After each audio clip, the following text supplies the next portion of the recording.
The water was ice cold, slapping against my boots as our landing craft pitched like a cork in hell's own storm. Bullets zipped overhead like angry hornets, and the air reeked of diesel, vomit, and fear. I was 19 years old, clutching my M1 rifle, my heart pounding so hard I thought it'd burst through my chest. 30 seconds, the coxswain yelled. Then the ramp dropped, and all hell broke loose. Men screamed as machine gun fire tore through us, blood mixing with the surf. I hit the beach on my knees, sand exploding around me from artillery shells. That was Omaha Beach, June 6th, 1944, D-Day. And somehow, I survived. My name is Sergeant Thomas Harlan, or just Tommy back then. I grew up in a small town in Ohio, the kind where everyone knew your business, and life was simple. Farm work, baseball games, chasing girls at the county fair. But in 1941, Pearl Harbor changed everything. I enlisted right after my 18th birthday, full of that dumb kid fire, ready to punch Hitler in the nose. They shipped me to England with the 29th Infantry Division. We trained for months in the mud and rain, practicing beach assaults on the Devon coast, amphibious landings, scaling cliffs with ropes, live fire drills that left your ears ringing for days. The officers kept it hush-hush, but we knew something big was coming. Rumors flew. Italy, Norway, France. By spring 1944, the camps were bursting. Millions of us Yanks, Brits, Canadians, all crammed together like sardines. I made friends fast. There was Jimmy from Brooklyn, always cracking jokes to hide his nerves. And Pete, the quiet farm boy from Iowa who could fix anything mechanical. We played cards, smoked Lucky Strikes, and wrote letters home. "Dear Mom," I'd say, "the food's lousy, but I'm fine." Lies, mostly. The tension built like a storm cloud. We were scared, sure, but we believed in the cause. Freeing Europe from the Nazis. It felt right. Noble even. By early June, the waiting was torture. The weather was rotten, storms delaying everything. General Eisenhower himself came around, giving pep talks. "You are about to embark upon the Great Crusade," he said. We cheered, but inside, doubts gnawed. What if the Krauts were waiting? What if our intel was wrong? On June 5th, they loaded us onto the transports in Portsmouth Harbor. My unit was headed for Omaha Beach, a 5-mile stretch of Normandy coast, codenamed for some reason I'll never know. The channel crossing was rough. Waves tossed our flat-bottomed Higgins boats like toys. Half the guys were seasick, puking over the sides. I stared at the horizon, trying not to think about the mines, the U-boats lurking below. As night fell, the fleet stretched as far as the eye could see. Thousands of ships, a floating city of steel and men. Paratroopers jumped ahead of us, pathfinders lighting the way. We heard the bombers overhead, pounding the German defenses. "This'll be a cakewalk," Jimmy quipped. But deep down, we knew better. The Atlantic Wall, Hitler's fortress, was no joke. Bunkers, barbed wire, artillery nests perched on cliffs 100 feet high. Rommel had mined the beaches, set up machine guns to mow us down like wheat. Dawn broke gray and misty on June 6th. H-hour was 6:30. Our destroyer escorts opened up with their big guns.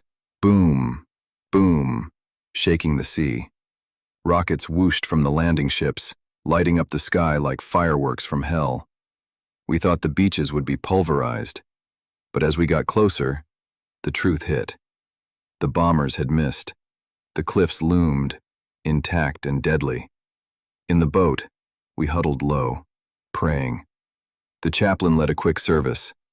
"The Lord is my shepherd," but the words drowned in the roar. Spray soaked us to the bone. Then came the order, "Ramps down in 1 minute." My hands shook on my rifle. Pete clapped my shoulder. "See you on the other side, Tommy." And then, the ramp dropped. It was slaughter. German MG-42s chattered from the bluffs. Rat-tat-tat-tat, faster than you can imagine. Bullets pinged off the ramp. Men fell before they even stepped off. The guy in front of me took one in the neck, blood spraying like a fountain. I jumped into waist-deep water, freezing and red with carnage. "Go, go, go!" someone screamed. I waded forward, waves knocking me sideways. Shells whistled in, exploding in geysers of sand and body parts. Mines detonated underfoot. Boom! Tossing men like rag dolls. I saw Jimmy get hit. He clutched his gut and sank. No time to help. I dove for cover behind a steel hedgehog obstacle, heart racing. Tracers lit the air, mortars rained down. The beach was a killing field, bodies everywhere, the wounded crying for medics. "Mama, help!" Our tanks were supposed to support us, but most sank in the rough seas. The few that made it were picked off by 88mm guns. I fired blindly toward the cliffs, not sure if I hit anything. Smoke choked the air. I couldn't see 10 feet. Somehow, I linked up with a few survivors from my platoon.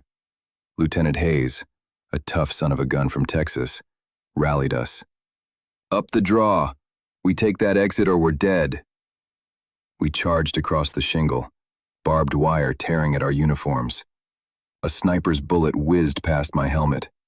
I threw a grenade at a pillbox. Kaboom! Silencing the gun inside. Adrenaline surged. Fear turned to fury. We fought inch by inch, using Bangalore torpedoes to blast paths through the wire. By mid-morning, more waves hit the beach. Rangers scaled nearby, taking out those big guns. Our engineers blew the anti-tank walls. We pushed up Bloody Gulch, a ravine leading inland. Germans counterattacked with Panzerfausts and grenades.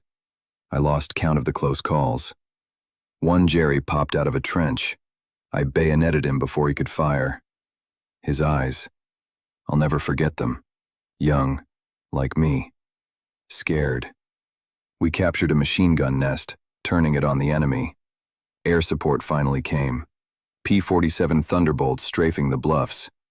By noon, we'd secured a foothold. But the cost. God, the cost. Of the 2,400 men in my regiment that hit Omaha, over 1,000 were casualties that first day. Bodies washed in with the tide, like driftwood. Once off the beach, Normandy's bocage country was a nightmare. Thick hedgerows, ancient dirt walls overgrown with thorns, perfect for ambushes. We slogged through mud, under constant sniper fire. Villages like Vierville and Saint Laurent were rubble. Civilians huddled in cellars, eyes wide with terror. My squad linked up with the 101st Airborne boys who dropped behind lines. They told horror stories, gliders crashing, paras scattered. We pushed toward Carentan, fighting house to house. Tiger tanks rumbled in, massive beasts with 88s that could punch through anything. I manned a bazooka once, hit one in the tracks. It brewed up in flames, crew screaming inside. Nights were the worst. Foxholes filled with rain, waiting for counterattacks. Artillery duels lit the sky. I thought of home constantly. My girl Betty's letters, tucked in my pocket. "Come back to me, Tommy." Pete made it through the beach, but caught shrapnel inland. I held his hand as the medic worked. He didn't make it. Buried him in a hasty grave, marked with his helmet. How did I survive? Luck, mostly. A split-second dodge here, a buddy's warning there. By July, we'd broken out, but D-Day was the crucible. Over 4,000 allies died that day, the bloodiest in history. But it cracked Fortress Europe. Paris liberated, Germany defeated. Victory in Europe came in 1945. I went home with a purple heart, and nightmares that still wake me. Looking back, war ain't glory. Its brothers lost, innocence shattered. But we did what had to be done. If you're watching this, remember, freedom ain't free. Visit Normandy if you can. Walk those beaches, feel the ghosts, and hug your loved ones tight. I survived D-Day, but part of me stayed on that beach forever. Thanks for listening. If this story moved you, share it, lest we forget.